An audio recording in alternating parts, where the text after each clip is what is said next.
answer that one instead. Please. Episode 6, they kind of are still on the run from where, Gus and them are chasing them still. They're on the run, so they kind of interrupt it. They end up in a village where there's this wedding going on. They kind of almost kill I don't know if it's the bridegroom or the flower girl or whatever, but they get pulled into it because they almost caused this scene, so they have to now help this wedding ceremony. And it brings up all the questions of, the whole what's love and all that, which I was waiting for from the very beginning of this show, since, Felly being this, was at the beginning being the little kid character. She's obviously going to ask that question eventually, which brings the love triangle, that back and all that. So, what are you going to say? I'm just thinking that Comet Lucifer is in a really, not weird place, but it's in a very weird place where it's like kind of episodic, kind of not, where it's like, but this is only a 12 episodes show, so they don't have like all the time in the world for. No, they don't. Like branching plot lines, like I don't know, freaking Garrow is like week by week just tokusatsu out the ass. Right. But this show, it's like... If it was a longer series, you probably would have more time to explore Felia's character. If she wouldn't be the teenage version she is now, she probably wouldn't have grown until like episode 8 or 9. But now they're speaking it along with all that. Yeah, but like this episode, it brings up not a lot of questions really, but like it was an entertaining ride where it seems that Kaon is really losing any chances she has with Soko out of like impassivity and embarrassment. Because it was kind of adorable seeing like Felia like, what love? Right, yeah, they're doing the whole, again, my comparison to Elrica being the same thing, that she really didn't know that either, and she discovers that and learns it and all that throughout the series. And Felia's doing the same thing where it's that question will pop up. And I think it's more for the writers to say that, yeah, Shoko x Felia is a thing. It's going to happen eventually. You can't stop it. You can't stop it. Even though I see the ending where eventually she has to go away. So there's going to be a little drama there of, Shoko being alone again. Yeah, maybe it'll end up with like him pining for her for all eternity or something. Probably. I could see that totally happening. He goes with her to this other, I don't know, other part of the world. I don't know. Yeah, let's not make too many speculations because, again, like we can understand like the plot progression of Gundam, and I don't even bother to care about where Heavy Object's going, but like I really like how Comet Lucifer is still like, I really can't predict like what are they gonna pull out next, because like if you told me they're gonna spend an episode like working at some random lady's wedding, and then like goons from the military are gonna like break up a wedding, like I would have said, I mean, that's pretty crazy. Do you really think they're going to do that? And then they did just that. Yeah, I think the whole episode's based about that, about romances, because even Don Juan's kind of getting a little attention here about, the girl that's the bread chick, I call her, is kind of like around him more, but we learn about her later on that she really isn't who she is, but we all kind of saw that coming. I mean, there's not a lot of characters to pull from, so, and she's basically a double agent. She's there keeping an eye on Sogo and all of them. Yeah, that's like... He figures it out.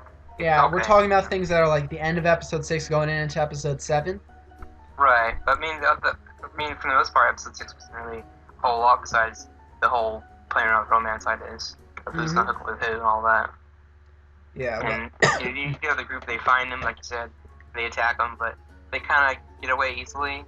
I found it kind of weird how there's this military group, they can't fight these civilians, like, I don't understand their fighting tactics against these, common people.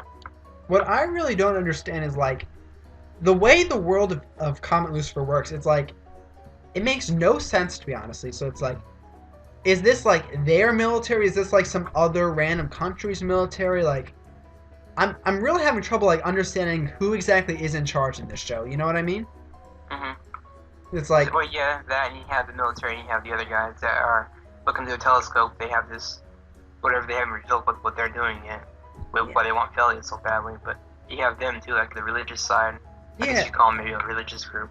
It's so strange, it's like, where it's like, I can't figure out exactly who's in charge and who's, like... It's so weird about this show. It's like... Yeah. It's like a classic kind of, like, adventure where it's just, like, kids on the road, like, going to cool places, doing cool things, which is cool and all. But it's also like we don't really understand the motivation of the bad guys other than Felia is important, so let's get her. Yeah, that's the other thing. And we don't really know if Gus's group is really the bad guys here, or the religious group is the bad guys. They're probably like the bad guys, quote unquote, but really they're all right. It's just they're working for the bad guy. You know what I mean? Right. Yeah, they're being used. Yeah. So it's like episode 6. It turns out that Baker Lady is a mold for them. I don't know why they would. Yeah, Asian honeybee, I guess. Oh my God! Really? We're going back to the 50s. I feel. Yeah. with that kind of code name. I mean, you said Asian honeybee, and there's how many girls in the show are there? There's 2. Right. Well, there's 2 who aren't Felia. There's Calhoun and there's Baker Lady, and like that's it for actual like girls in the show. Well, Felia too. Yeah. So it's like, wow, I wonder who they could be pulling for this job. Well, they even hinted at last week. I guess she was in the phone booth too, so. They hinted at that she is working for somebody. But yeah, I mean, the weird thing about episode 6 was Roman, and his stupid little mech he has, was able to defend off his military mech. Which is okay, that's fine, whatever. That was really funny. Yeah, it was quite more for comedy. I'm not gonna lie, I'm actually quite fond of Roman. He's he's very interesting. His head is so far up his own ass that it's really entertaining. Yeah, he thinks he's he thinks he's hot shit. Yeah, definitely. Especially in episode, I think 7, where we're gonna jump into that, might as well. Where he's, kind of leading and kind of cooking food for everybody, but messes up and eats poison mushrooms. I was just like, yeah, this dude isn't like canon. I don't know why you're marrying this guy. It's pretty stupid, but yeah. I'd say you could do better, but I'm not so sure at this point, because, again, what are your options? Pack? Yeah, there aren't very many guys rooting for him. Can't go for Gus, he's way too old, obviously. Speaking of Gus and has no eyes for her whatsoever. Yeah. Right now he doesn't. Well, speaking of Gus, so we finally figure out what his deal is with the Baker. So. Yeah, military buddies, I guess, right? Yeah. So it is Gus who was in that photo, right? Yeah, it was. Yep. And I think that's pretty interesting and also very convenient. Like when you think about like the scale of the cast of characters in the show, it's actually pretty small.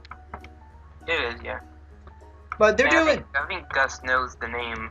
Like when he heard Shogo, I think his last name. I think he recognized. He was kind of figuring he heard that name somewhere before. Yeah, well, there's also some stuff with Sogo's mom. You want to talk about that? Right. I don't remember much about her mom. I think I might have forgotten most of that. But if you know, I guess you can go ahead and talk about that. Well, what it seems to be, from my understanding, is excuse me, is that we had in the episode that was about the hurricane, like you had Sogo. He was standing with Callan under the bridge while it was raining, talking about like, my mom's life goal was to figure out what's up with all this red stone, but then she died. But it turns out she didn't die. She was erased. Was it? Yeah, I think so. Yeah. So I think that means that the redstone, which I'm assuming that was Felia. I think so too.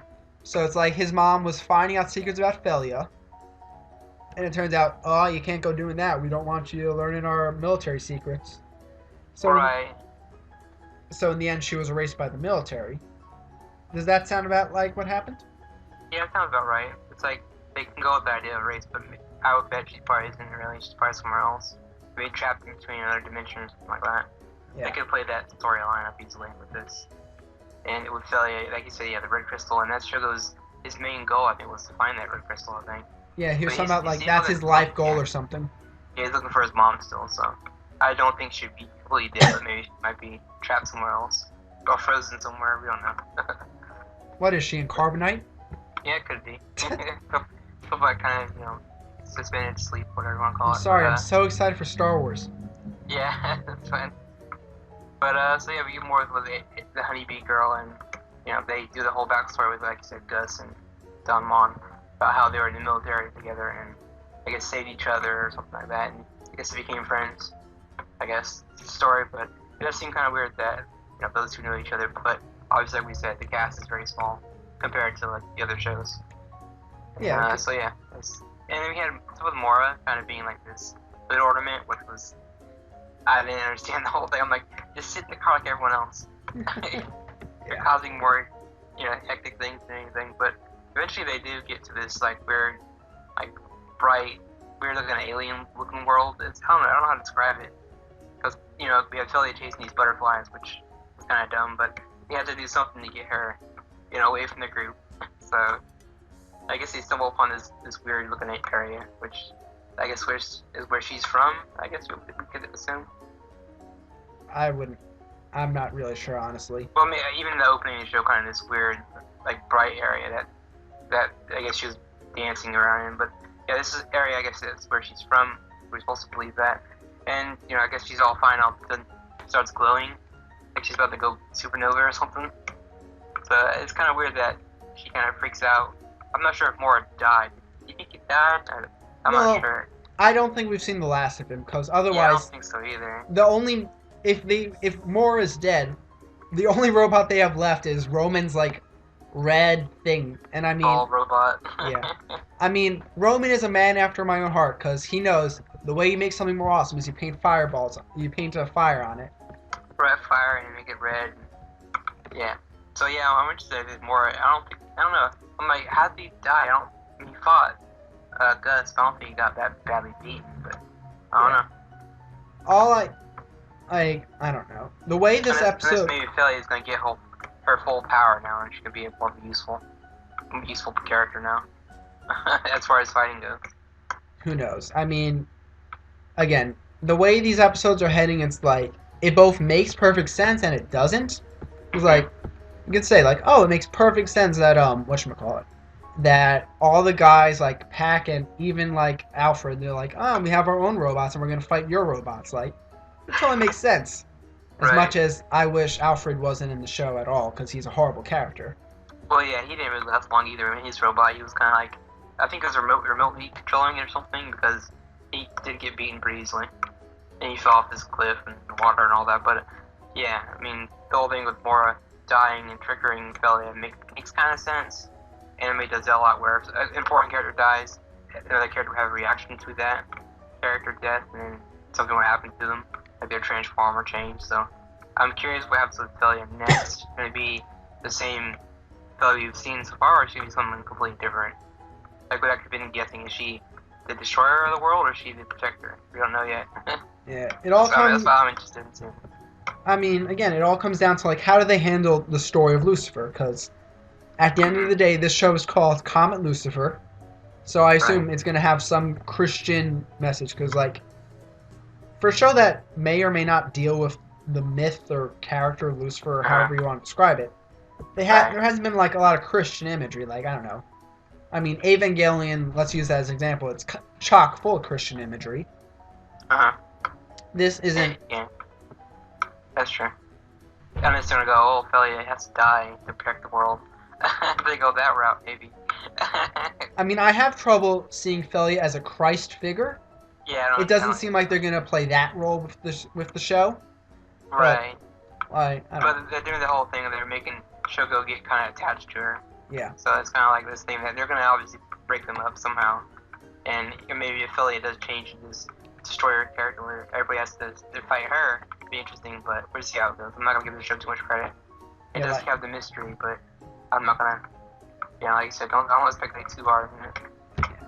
I mean, I don't think, because it's funny when you think about, like, aside from the scene where Pac kills a room full of adults, like, this is very much like a show that's fit for, like, a 10-year-old. Aside from that one really out of place scene where it's like, let's just have him murder a room of adults.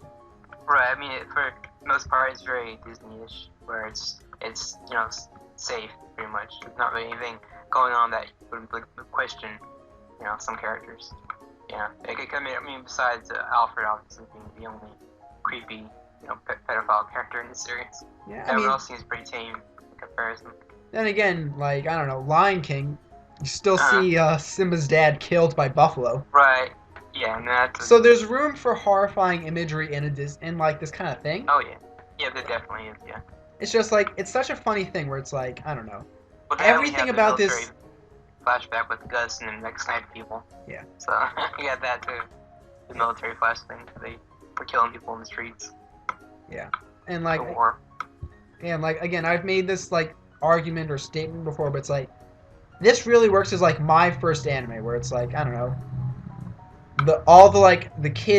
most of the kid friendly where it's like we're on an adventure, let's go get this girl's memories back and whatnot. It's like right.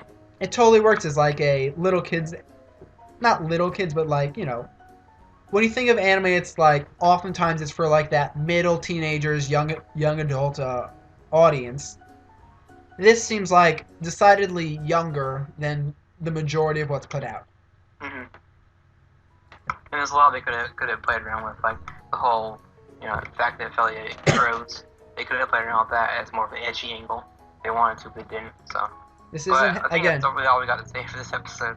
This is not heavy object. You don't have to worry about them pulling those cards out. Thank goodness. Anything else to say about Lucifer before we wrap up and finish? Again, it's like I want to know what they do because like every step of the way, I'm really not sure how they're gonna play this show off in the end. It's a fascinating exercise where it's like this show could turn out absolutely horrible, and I know I say this every time. This show could be bad. This show could be good. And either way, I'd be like, yeah, that works. It's like, I can't predict the show, which is, I think its greatest strength, where it's like, this show really feels fresh in a way. You know what I mean? Yeah, it does. Because even though, like, we watch tons of anime, like, something about this show is like, it's not doing things, like, never done before, but it's like playing with a bunch of tropes that you just don't see people bother to do anymore, which is why it's such, like, an interesting viewing experience. Right, and it's not using the cliche tropes either that we see in so many other animes. Yeah. Again, like the etchy angle and they don't have a little sister character who's in love with the main guy or brother or anything. So I'm glad they don't have any of that in the series. So. Look, there hasn't been there's been like one naked-ish scene when Cowan was like trying to give Felia a bath and she ran out naked and that's it. Right. Yeah, that's about it. And the fewer of those scenes, the better.